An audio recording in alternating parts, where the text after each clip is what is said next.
Good day, everyone. My name is Olabi Adenio, and I welcome you to today's live coding session.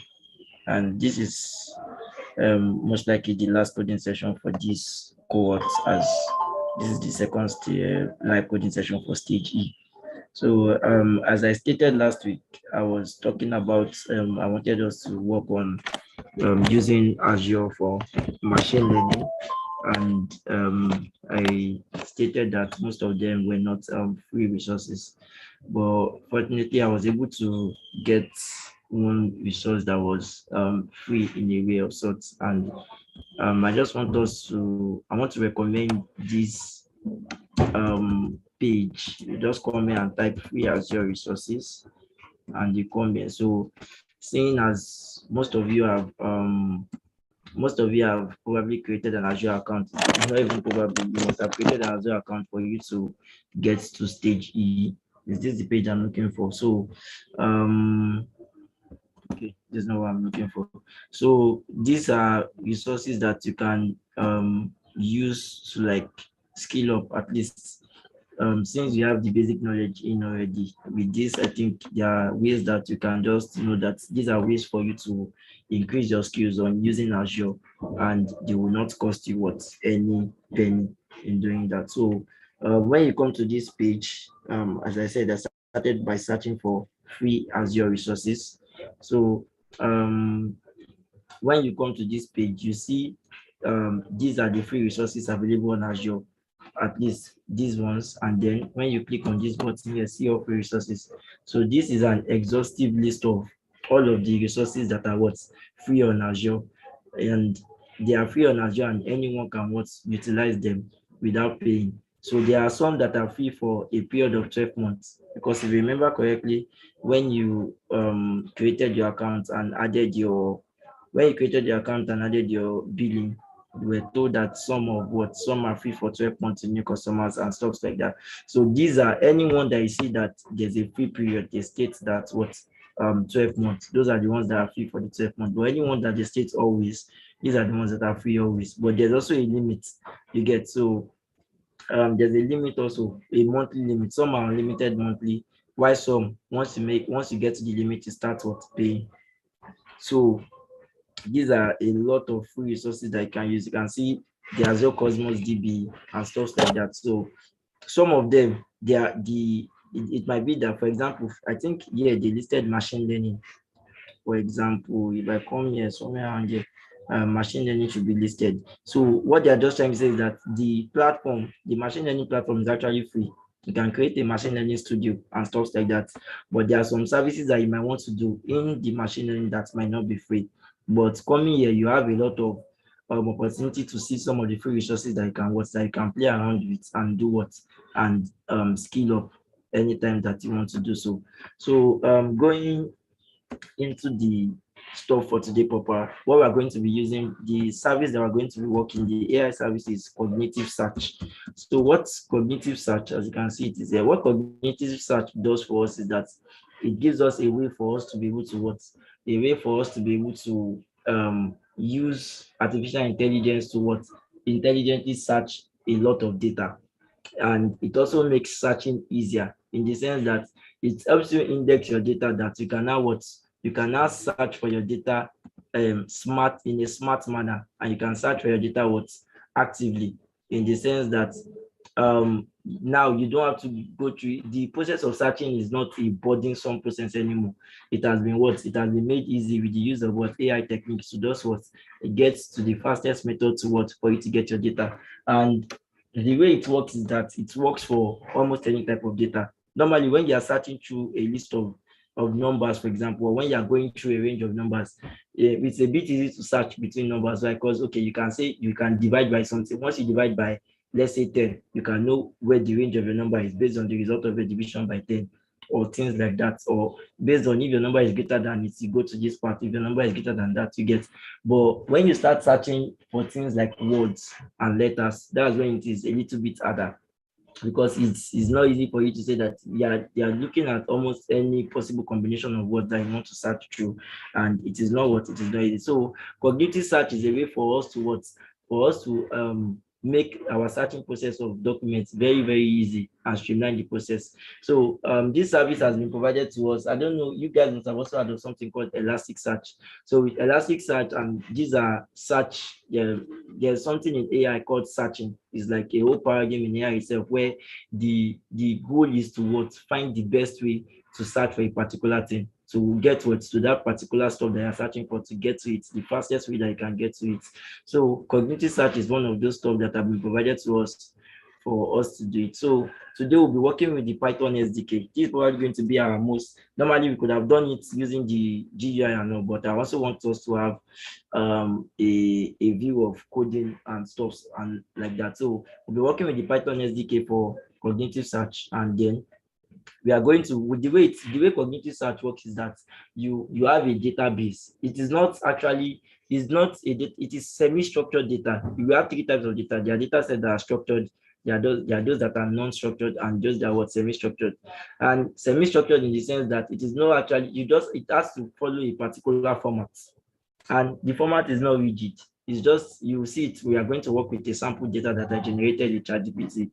And I would have loved to show some of the process of generation of data, but it is going to get quite a toll on the time that we have, and I don't think we can do that. So we're just going to work on the sample data that I have, but you guys can work on something like, so you guys can work on something like that and play with it later. So the process of, to get into it proper, the first thing to do is to create the service. So the first thing we're going to do is creating the service. So this, as usual, we are going to select the solution, the resource group, and putting it under the LCS winter resource group. So me putting it under the LCS winter resource group enables that anytime I delete this resource group, everything that I've been creating for the purpose of what, our live coding sessions on Azure, we get deleted automatically also. So with this, I know that I don't have to start looking for probably resources that I created that I had forgotten that I created when I was trying to work on a demo or something. So putting everything under one resource group, that's the essence of resource groups. It allows us to have all our services in a centralized place where we can then work on deleting them later. So this is, I will just remove the demo because this was when I was working on it yesterday. So cognitive search LCS, that's the name of the service, and we will change the pricing tier. So this pricing tier is paid. So for you to use the free tier, you have to change this and come here to the free tier. So this costs no price. But with this now, see, the list we have here is 75 USD, going up even up to 5,000 USD. Why? Because data is our world today. Like everyone is using data. Like that's why, even one of the reasons why AI has become so paramount among people today, because so much data is being generated, and when there is abundance of data, AI thrives basically. So that's why this stuff is actually quite expensive on the high side. So I'm just going to skip all of this and I'm going to create it. Why? Because it's the free. Most of this stuff, that the options on skills and tags are not available to us because we are using the free option. So I'm going to wait for this to come up. And so while the session is going on, if there's any part that you are having issues with, you can just drop it on the chat box so I can. Validation error. What's the validation error? Overreading name.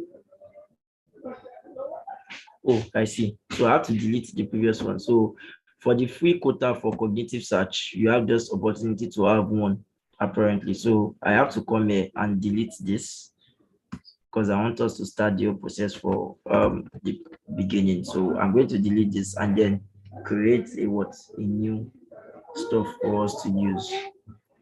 Okay, so let us wait for this to succeed in deleting. So it is deleted. So now I'll create the search service for us that we're going to use. So it's going to be in this resource group, and as usual, the name is cognitive. Why is it not showing cognitive search LCS? So I think this works exactly. So we can leave the location. So location is just, if you are someone that is working from India, for example, you can select a location that is what closer to you. If you're in Africa, you can select a location that is located, that is closer to Africa. It just allows what for more latency and what for faster access to your service depending on the location that you are. But I'm not really so I'm just going to review and create. I'm not really bothered about that. And I'm going to what wait for validation to occur. So hopefully with this, we should not have any issue of validation. I'm sure exactly now we can create the what we can create the resource.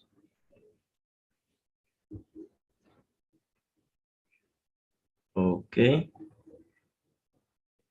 So once the resource is created, we are going to need to get what is we are going to be given a what an admin key that we can use to what access the resource. So after the whole of our live coding session today, I should be able to drop, if not while we are on call, I will do that in the so the resource has been created. I'll do that in the group where I'll drop a link to Microsoft Learn. As I stated in our last live coding session, Microsoft Learn is probably the best way to learn anything that you want to learn. When I was starting the preparation for this project, as usual, ChatGPT is easy now. Anybody can use it. So I went to ChatGPT and asked it for some prompts based on this. And every code that it provided to perform this was outdated, basically.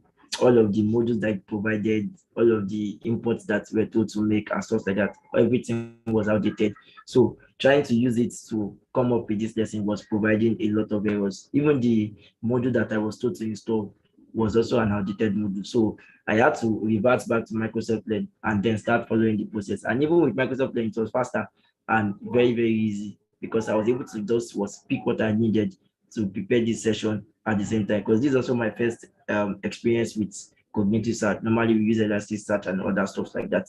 So as usual, Microsoft Learn is probably the best way for you to learn anything. The Microsoft Learn, the documentation for Azure, you are going to learn everything that you want to learn. All you just need to do what apply whatever it is they have done, because they also have examples. Apply the examples that they have performed, and then do it for what your own use case. So as usual, so this is the overview board. You can see that you can connect your data, you can explain your data, blah blah. There's a usage metric where you can see everything that you have that you can do basically based on the quota that you have. So normally you see that I've used 0 out of 50 MB out of my indexes. This index is the most important thing actually, because it is the indexes that allows us to be able to perform the fast, almost automatic search that we want to perform. So indexers is based on indexes, but it works for what data sources that are what located on Azure also. So if you have any data source that is also what hosted on Azure, let's say you're using Azure Storage Service, Azure File System, Azure Blobs, indexers is what you're going to use. So when you connect your data sources to your indexers, that's when it's going to show that okay, these are the current amount of what data sources that are connected to the indexers. You have aliases and skill sets. So these are more functionalities that you have. So what the three that we'll be focusing on today are just these two. These are enough for us to have whatever it is that we want to do.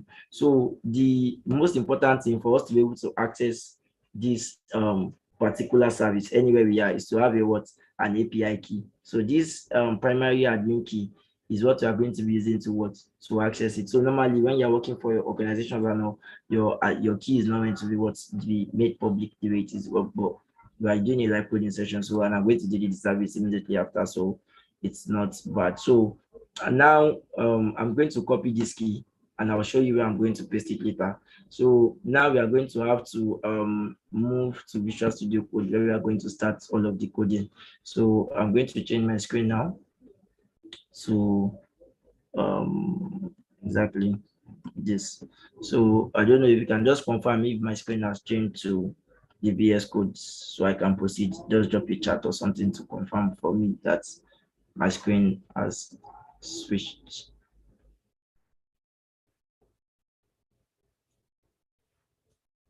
Anybody, has my screen switched from the Microsoft Azure page to the VS Code? I just want to confirm.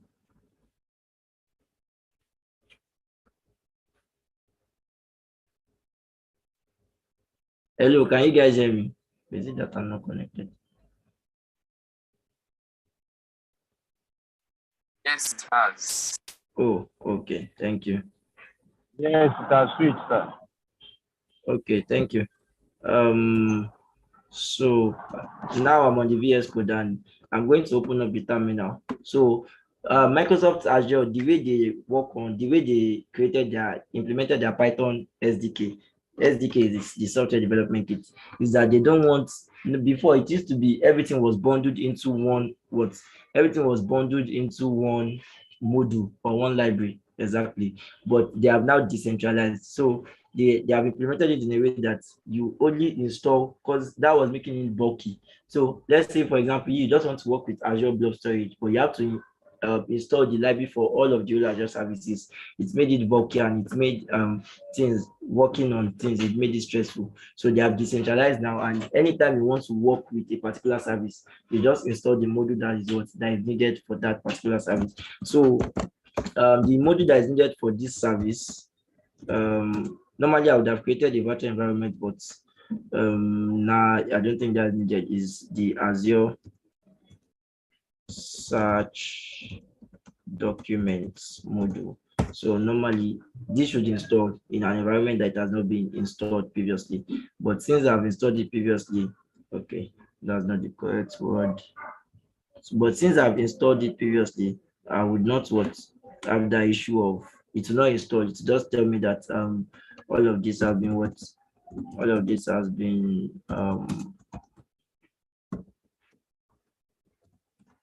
zero.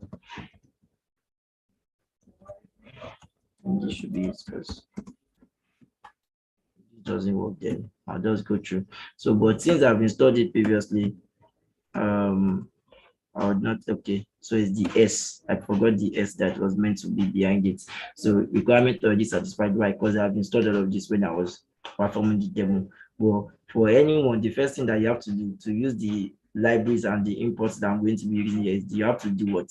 You have to pip install Azure Search documents. So when you pip install Azure Search documents, then you're able to work with everything that I'm going to be working with. So I'm going to create a new file. Normally, we work with Python files, but anyone that has worked on a machine learning, or you guys for your Premiere project, you must have seen an IPYNB file or something. So for us to be able to, because normally I don't want to be working with the interpreter yet, it's not easy.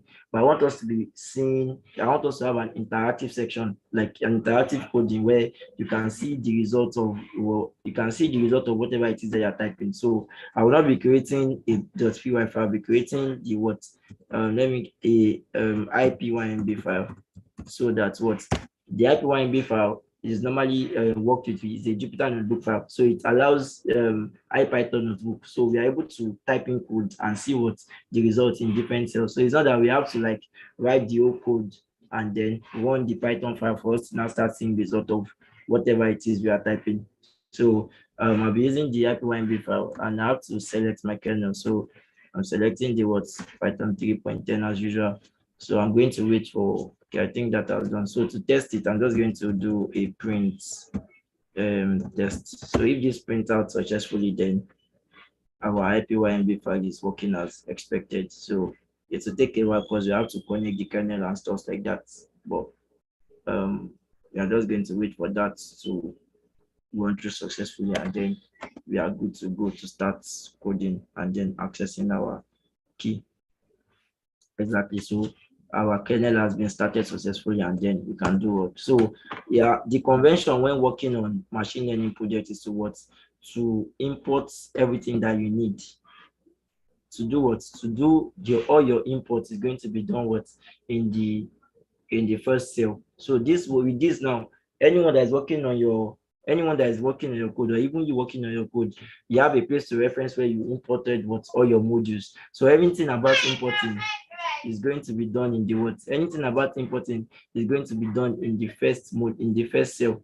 So as usual, so following that stuff, the first two things that we're going to be importing is the Azure core. Okay, so this is what we're going to be using to authenticate ourselves into to authenticate ourselves to the cognitive search service. So it is not only used for cognitive search, it is also used for other services. As long as it is a service that requires a key, you are going to use the credentials authenticate your key. That's the first thing. The second thing that we're importing is the search client. So the search client is what we are going to be using. This is what we installed with search documents. So the search client is the class that represents the cognitive search that we are going to be utilizing to do to search our documents basically.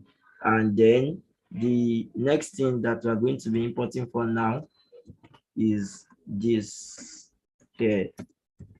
So we're going to from indexes also. So the indexes are going to be indexing the search indexer client and the search index client. So if you can remember correctly, I don't actually need this one, but if you can remember correctly, when we were checking, we saw the quotas, we saw the document, the data source, the index, the indexers, and stuff like that. So these are basically the Python classes that represent all of those entities. So I'm going to wait for all of this to import successfully. And exactly, so these have been imported. So the first thing we're going to do is to do what? Is to get our endpoints. So the endpoint is a URL that directs your Azure key to the service. So let me just switch my screen to the Azure page. No, not this. Cognitive search, exactly. So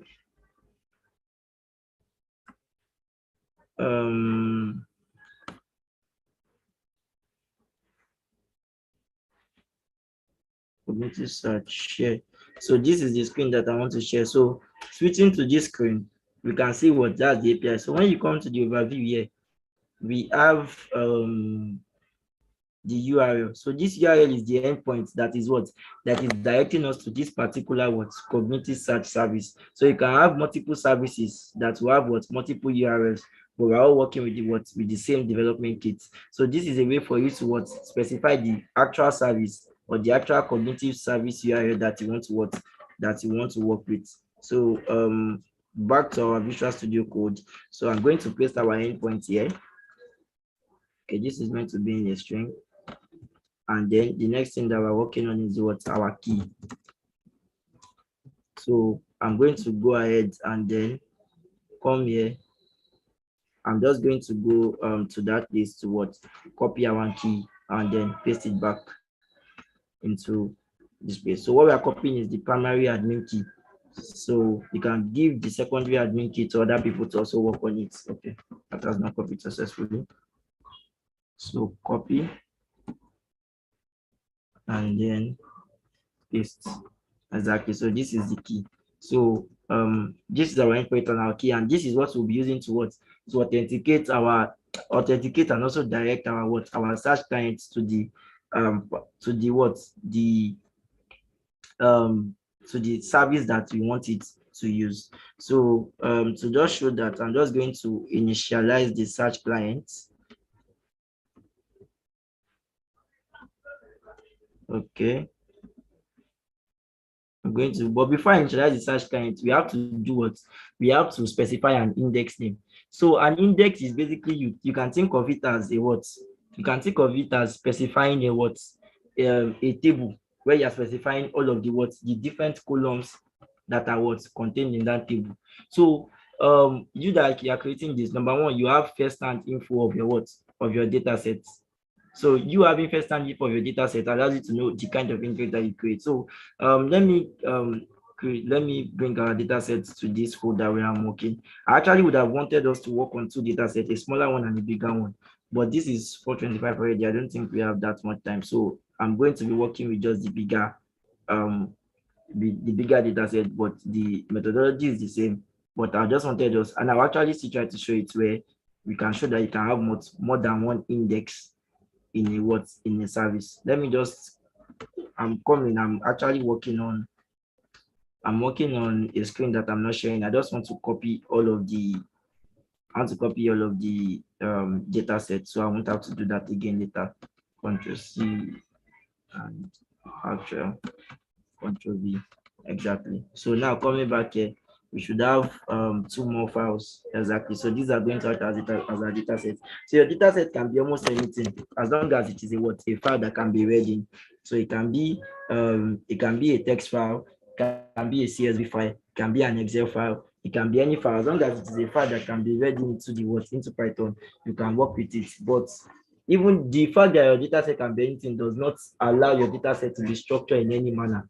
So even if you are reading a data set that is given in any format, you have to do what? You have to restructure your data in a way that can then what that can make it easy for you to be what used for this particular service that we want to do. So let me just open one of our data sets. I'm going to open this one.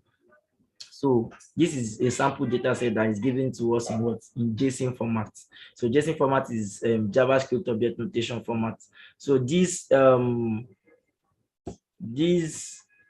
data set is a data set of products where each product has the ID, the name, the description, the category, and the price. So the ID, everything are given to us in string. So this is a sample data set that's given to us in JSON format. The other data set is the what? Is the concept data set. So what this one does is that it has different themes that are popular in this world, and it has a description of at least 100 words. So each description is at least 100 words, and you can see them. And it tries to describe all of these concepts. And I tried to make it as much as possible. I had 100 concepts. You can see the last one here is 100, and each description there has at least what 100 words. So imagine having 100 words in 100 places. That's 100 in 100 places. I think that's around 10,000 words or something that we are going to be what putting in an index that we're going to be what working with. So going back into this place, going back into this place. So the first thing that we have to do is the what you have to specify an index name. So specifying the index name, you don't necessarily have to do this in this method. You can just put in the index name where you're working, but with this, it allows you to be able to what to keep track in the sense that it is a variable. So you know that anytime you're referring to that variable, it is it, and it allows you, because in Python we don't advise hard coding. We prefer where things are dynamically typed in the sense that so you don't have to go to each place of the code to change it.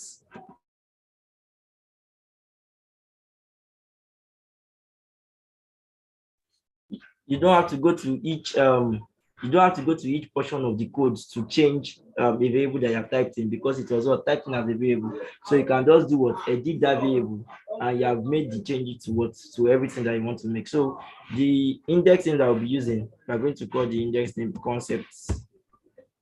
Okay, so I'm going to read this, and these are just variables, so you don't have an issue. So now I'm going to initialize the search client. So I'm just going to come here and say search.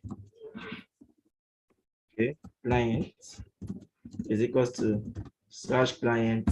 So when you want to initialize it, you see these are helpers that we have already. So you need to specify the endpoints. You need to specify the index name. So this is why we have to do what specify an index name already, and you need to specify the credential. So the credential, instead of us specifying a password or a key by ourselves, we'll pronounce an Azure key credential that will be able to understand this key and authenticate.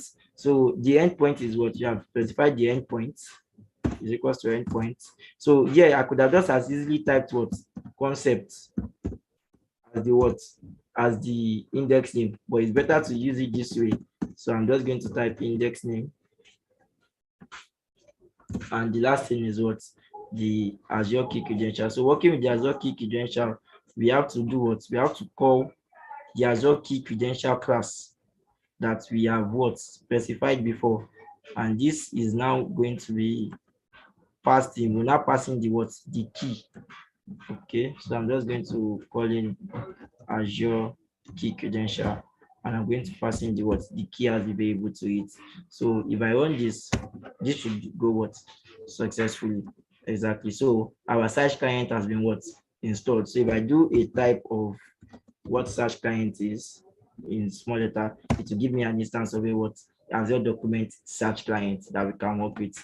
So that's the first stage. Our search client has been initialized. So the next thing that we need to do is to read in our data set. So since our data set is a JSON file, we're going to be using the JSON module to read in the data set. So to do that, I need to go up here and then do a import. So I'm going to import JSON. So after importing JSON, so I'm going to say that with open the concept files,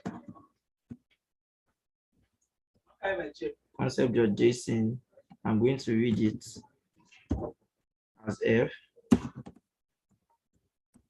So concepts underscore data is equals to JSON dot load F. So this is just regular in working with documents where, so I make sure that using this methodology now, the document is what? Close. Okay, I've now run this code, this part where I said import JSON. Okay, this part has been run successfully now. So now I should not get an error. So using this method now, I'm making sure that the concept.json file is closing immediately this cell runs to the end. Normally, the way opening of files work is that when you say open a file using the other method, you just open the file. That file remains open until you what? Maybe exit the kernel, until you exit your stuff. But it is acceptable when you are developing locally, but in a production environment, it can cause memory issue because those stuff will still keep on holding on to the memory that was used to what? Open the file. So open it in this way now. I make sure that this concept the JSON file is closed, and then I just use the JSON.load to what? To load in the JSON file. So if I come here and type in concepts underscore data, you see we have our data. What we have our data just the way we have it here, concept.json basically. So that's the stuff. So our data has been what's ready. I can see that it is just basically what we have there. So our data has been ready. So the next thing we have to do now is to what? Is to create an index for our data. So creating the index for our data, we are going to use the what? The search index client. So the index client, the index client is going to use the what? The search index client that we have here. Once I open, you see, you also have what you are meant to provide. We are meant to provide the what? The endpoints. Okay, and also we are meant to provide the what? The credential. So our credential is what? The Azure key credential, and we are passing in what? Our key. So that is we creating the what? The index client. So once you create the index client, this index client is what we will use to what? This index client is what we are going to use to create an index inside our what? Our cognitive search client. So we will use it to create an index, and anything we are doing here, we are going to go back to our Microsoft Azure homepage, and we're going to see that index have been what's created in that particular search database that we're working on. So after creating the index client, the next thing we have to do is to what? To create the index. We have an index name already. Our index name is concept. So we now have to do what? We have to specify the fields that the index is going to what? Create. So this field is specified as a what? As a list. So you can, just as I said, if you open this concept of this now, you can think of all of this as what? As a data set that everything, all of these 1, 2, 3, 4 are seen as what? Column. So each of this is a what? Is a row. So let's say for the first row, the value for the column of ID is what? 1. The value for this is AI, this and this. For the second row, the value for this column is this, you can get. So in a way, our data set has to have a what? It is a semi-structured data. So if the data set you are reading is not in this format, you still have to ask the way for you to what? Identify uniquely.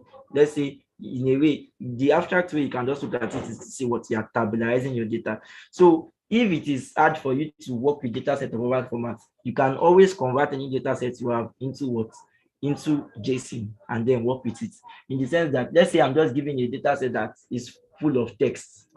You can, let's say, for example, I think there's a data set that is called Wikipedia. So let's say I'm giving the Wikipedia data set where it does give me the title and every other thing is text. It is easy for me to convert it to this method. All I just have to do is to recreate a JSON. And all I'll just do is that for each JSON, I'll just say title, I'll give it, and I'll just say text, give it the whole text, and that's all. In a way, because it is semi-structured in a way that it is easy to convert any type of data we have. It's easy to convert it to this format. And when we have our data set in this format, then we can work actively with the cognitive search client that we are going to work with. So all of these fields that we're going to be defining now, they have to be what? Synonymous to this data set that we're going to provide. So the fields we are going to be providing are the ID fields, the name field, the abbreviation field, and the what? The description field. So before we can do that though, we have to do what? We have to import some other classes. So all of that, I'm going to have to go and copy them because I don't know all of them offhand. So that's why I'm saying that the best place that you can learn is to do what? Is to work with the Microsoft Learn, because they specify everything that you need there and they give you samples, and with those samples you can do what? You can work on your own. So out of all of this, what the only ones I'll be using is the what? The search field, the searchable field, and the simple field. So you will see me using them now in a jiffy. So coming here now and specifying the field. So each of the field I want to specify are going to be a what? They are going to be a class of sorts, an instantiated class of the field I want it. So the first field we are going to be working with is the what? The simple field. So the simple field, we have a what? It will have a name. And you can see that once that's why working with source like that, they are helpful. So I'm going to specify the name, and the first name is going to be what? ID. So it has to match whatever is in the data set. And you just go back up exactly. So it has to match whatever is data set. I mean, alphabetically. If not, there will be an error. So I have capital letter I and small letter D. So that's a simple field, and you have to specify the type of the data that it is. So our ID coming here, you can see that our ID is the what? Is the string. As you can see, our ID here is a string. So we're going to specify that it is a what? It is a string. But you don't just specify that it is just a string using str. You need to do what? You have to use a class that we imported in from Azure, which is the search field data type. Exactly. This is the search field data type. So these search field data types has determined the kind of data type that we can provide towards any search field. So you can see that we have them. So I'm just going to select the string option, that the type is the what? The search field data type. And I'm just going to provide the last thing. This one is only going to be applicable to this what? ID. Why? Because it is going to be serving as our key equals to true. So what's saying key equals to true means is just like saying that in the event of you don't have adequate information, or you want to search and you are not able, at least the listing that you search is the what? The ID. So the ID serves as the base, the ground rule for that data set, that this is the ground identification pattern or the ground identification column for that data set. People that have worked with databases like SQL should understand what I'm talking about better. So the other ones, you can see there's a simple field. So every other field that we're going to have is a what? Is a searchable field. So the searchable field, the name of the searchable field is name. Come here to confirm exactly name. And the data type is going to be what? Is also a string. Is equal to, so I can just do a copy and paste of whatever is here, and then just paste that here. So comma. The next one is also a what? A searchable field. And the name is the what? The description. And it is also a what? It's also of the type string. So I'm just going to paste this here also. I'll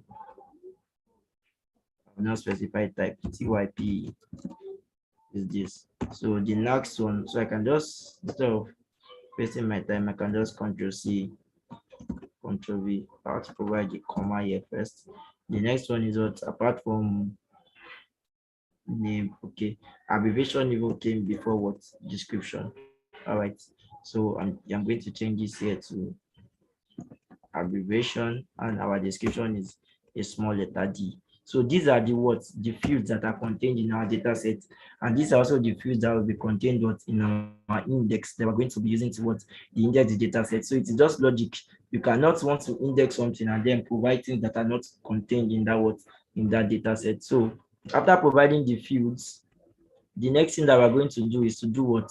All of these are just retro, and it's not something that we have to specify, but we are advised to specify them. Why? Because they will be used in the case where you are not working on your local system and you're working in a place where because there's something called about CORS, cross origin sharing. That's not really my domain. It's basically people that work with backend that will be able to explain it better. But it is just talking about sharing of resources over the internet. So there are cause headers. There are headers that have to be passed. If you, when you just say go to google.com or something with your browser, there are headers that have to be passed. It's inside those headers that you have the authorization that you're authorized to search for something.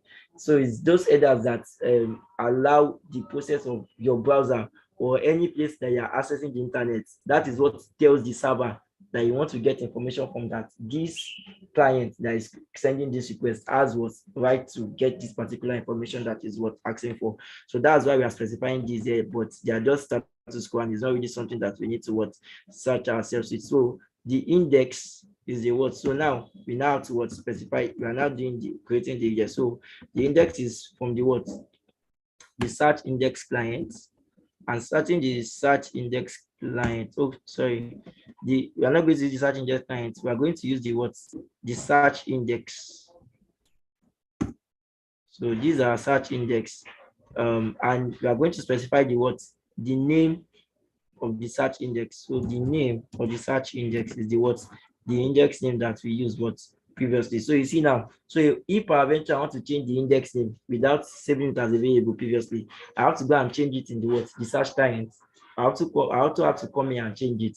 But the fact that it was kept in a what, a variable previously, allows me to be able to what, reuse them. And anytime I change the index name variable, that's all I need to change. And with that, I am good to go. So the other stuff we need to specify, after specifying that, we just need to specify the what, the fields. So these are the fields that are specified, and these are the fields that the index is going to contain. So this is the scoring profile, and this is the course option. So those are just retro. So after specifying the index, the next thing we have to do what is to what, to now what, create the index. So I'm going to call that created index, and I'm going to what, use the index client that I specified previously. Did I call it index client exactly? So I'm going to use the index client dot create index exactly, and I'm going to create it on this what, index that I have specified. So if this has run successfully, so this is simple field. Simple field is not defined. Oh, it's still the same issue. When I came here, I did not rerun this cell. So now that I have rerun this cell, I should not have this error.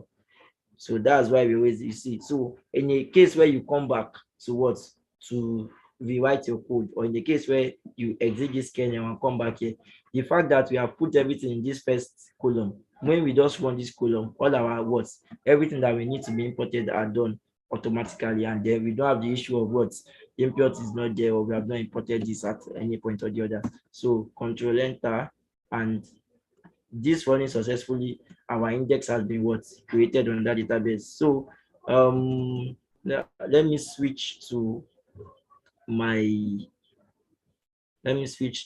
Azure screen so I can show you guys the index that has now been what, created.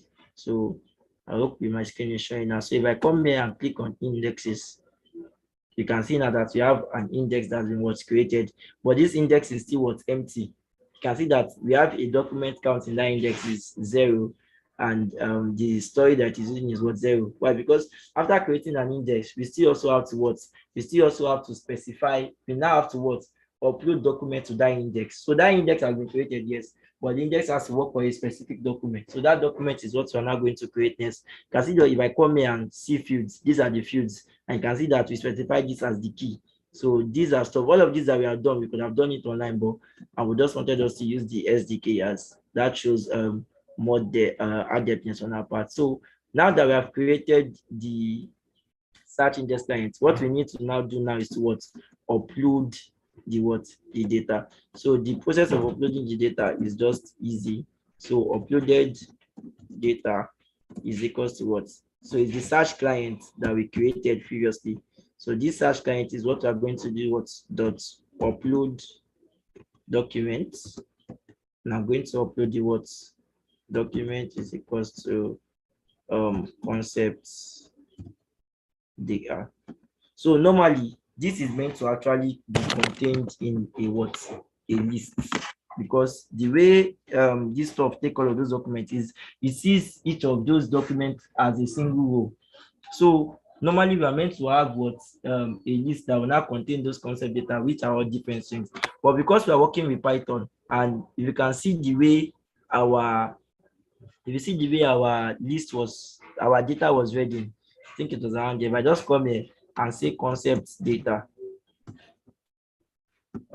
concepts data, and run this, you can see that we have this what list bracket outside already.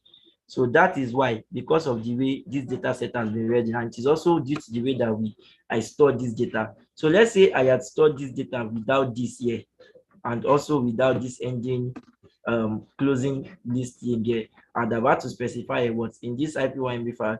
I'd have had to specify that's what this list bracket, this bracket here. But because of the way I have stored in the data already, I don't need that. So I'm going to remove it. If I do this now, I should get an error. Most likely, exactly. There's an error because it is not expecting. So it's just like me passing a list of lists. So when I now come here and then remove this, and now this should work successfully. So I'm just saying this in case you're trying to search for yourself or working on something in the nearest future, you can see one of the things. So it can cause an error. You don't need to specify that list depending on the way you have what structured your data in the first instance. So now that I've uploaded the data, if I come back here, oh, wonderful. I was sharing my other screen. So let me go back to my Visual Studio Code. So what I was saying was I was talking about this part here based on the way I have stored the data. So based on the way I have stored the data, normally I should have included in when you are seeing examples online, there will be this what curly bracket here. And the reason why you have this curly bracket here is because normally they don't expect when you are storing JSON files to have them in your JSON file already. Your JSON file is just expected to have what just this kind of brackets to contain all of the list. But because of the way I have stored my data, I had included those curly brackets in the data set already, so I did not need them. So if I do something like this, I should have an error. Why? Because these are not meant to be there. So the only way that this works is because it is contained in the data set already. So doing this now, my document have been uploaded successfully. So now that I've uploaded my document, all I just have to do is to start the process of searching for the data. So to start that process of searching for data, I'm going to make it easy, and I'm going to define a function. Okay, so I'm going to define a function. Let me see, def search data. So this is now going to make it easy for us. So our search data will take in the text. So to search for the data inside the stuff, all we just have to do is to call the search client and to do what? The search function of search client and search this text. And that's all we have to do. Let's see here, search text is equals to text. So that's all. This will now do the process of searching. So the way this thing is returned, it is returned as an iterable. So in iterable are things like list, dictionary, things that can be looped over. So it is returned as an iterable that we are going to work on. So this iterable now, I'm not going to say what for results in, okay, I have to put this in a variable. So I'm going to call this results. So for where's in results, I want it to print out number one, the res. So based on the index, so we know that it's going to have what ID in a new line. I want it to print out okay, then let me just try to concatenate everything in a string. So I want it to print out the res ID. Okay, I want it to print out the res abbreviation,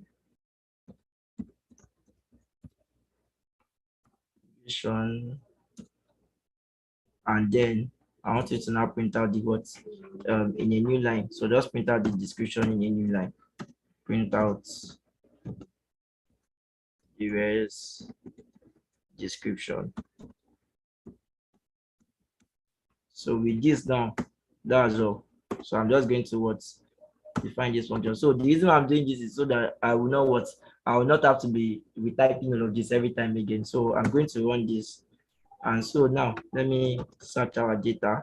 So before we do that, our data comprises instead of 100 things. So it consists of popular content, things like artificial intelligence, genome editing. I just look for a different range of subjects. So let me just try the easiest one. Let me just take AI, for example. So you can see these are the two places that AI showcased in the in our data. Number one is the ID is 1, as we printed out the ID. Okay, I think let me make this semantic a little. Let me say ID, comma, then abbreviation, comma, and then we know that the decision is in the next line. So if I run this again now, you can see now our ID is 1, the abbreviation is AI, and the difference is the batch of natural blah, blah, blah, AI ranges from. Imagine. So see the speed with which he was able to go through our data set. Okay, this was the first thing, Abby. So let me just look for something that is a little bit. Let me look for something like genome. I think this was also a term that came up. You can see the first time it came up was genome editing. So I can just print out the title also. Let me just say res country. Okay, that was a mistake. So res name. So if I come here and look for genome, you can see the first time it came up was in genome editing. And genome editing is a revolutionary biotechnology, blah, blah, blah, blah, development of stuff. So with this way now, we can, let me say, okay, let me search for people themselves. Let me search for Newton, for example. Because I know that Newton also came up in the data. You can see the first time Newton came up was in the In the 41st row. And it came up for gravity is the between objects, celestial bodies, under explanation of too much is, but exactly, Sir Isaac Newton is why. So with this is because I'm just working on a basic one. We can start to redefine our search. This is even the basis of some search engines of a company that has very large data. So with this, you can start to redefine how all of this works. So you want to search for something, I'm just using one word. You can use many words. It's just that when you use many words, the way this searching works is that it search for each word in the database and return all of the results. So if I say something like, who is the pioneer of relativity? You see, we now have more results. Why? Because okay, I think I can close this now. We now have more results. Why? Because it is searching for the who, it's searching for the is, it's searching for the it's searching for the pioneer, it's not searching for relativity. But you can see that the person that came up was relativity, formulated by Albert Einstein. This is the birth of Venus is a classic Renaissance bias. So because everything you see is that there must be all of this included in that concept is why it's searching. So there's a way to remove something. There's something called stop word remover. You guys can work with this. It is in a module called NLTK. So it removes stop word, things like I, am, is, the, stuff like that, they are removed. But you can see a data set that looks so humongous. See how large this data set is. Like, you can see how big this is. So the way it is able to just go through all of this in a jiffy, that is it is. What is powering it in the back end is an AI. So I can search for anything. I think I also look for music. I can look for Da Vinci. I think looking for art, because I spoke about a lot of different concepts. Da Vinci should also showcase exactly the Mona Lisa printed by Leonardo da Vinci. The Last Supper was also printed by Da Vinci. The blah blah blah significant ones. Da Vinci too must also come across in this place. So you see, the reason why this one is showing is because there's a die here. So with this now, I'll be able to show this is actually the power of the cognitive search service of Azure. So you can begin to do this for you can begin to expand this to start creating a database. Imagine something that is a way larger. With this, it is easy for you to search all of this, and you don't even have to start stressing yourself to start looking for. Normally with our code editors and stuff now, it is easy to look for Control F and find something, but the way they are also able to look for Control F and find something is because they also have something like this in the back end in those code editor where they are able to index all of this data that is showing in that editor at that point in time, and then work on it. So I speak on a lot of different things. We can play around with this. We can talk on okay, I think there's something about medicine. Let me see, DNA. Is DNA going to come up? Control Z, Control Z. Exactly, genome sequencing. This is also something. So you can decide when you see things before the advent of very robust models that could take in a whole lot of data sets. Sorry, taking a whole lot of prompts to them to talk about. This was what was actually behind most of all of this intelligent chatbot that you see, that they give you what fast answers and easy answers to stuff like that. So this is just what I would have liked, but it's basically the same thing for what products. So no matter how large your data set is, if you are able to refactor it into something like this, and then you see, let me change back to our Azure, and if I come back here now and refresh this page, you can see now that in our indexes now, our document count is now what 100. Our document has been what uploaded. If I come to the usage, you can see that we have what storage now. So in all of those data sets that we store, that is just 68 point something kilobytes, and this is a free quota. So no matter what, you can use it to work on even demos just to showcase your power. So we have a what just one index. We can add 3 indexes. So apart from the index of all of these files, so you see the amount of power you have in adding even files that are even way larger, and allowing that cognitive AI to be more intelligent, because it has more data for it to work with. You can work with 3 data. You can work with data sources. Azure Blob Storage is a data source for you to work with. So with Azure Blob Storage, you can even deploy, because everything is hosted on Azure.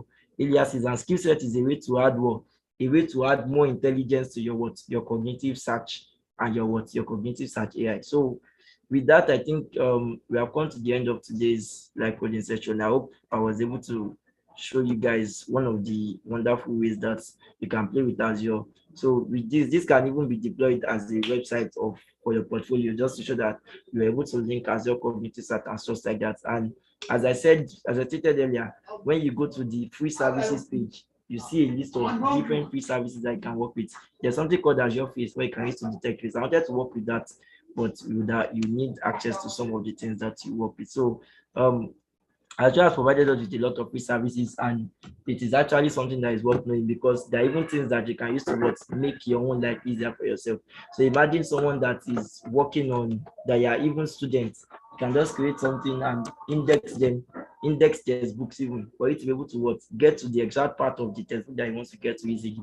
So this is just one of the ways that you can utilize Azure and the free services that we have to do something wonderful and something that is meaningful. So with that, we have come to the end of today's live coding session. This is 5 p.m. already.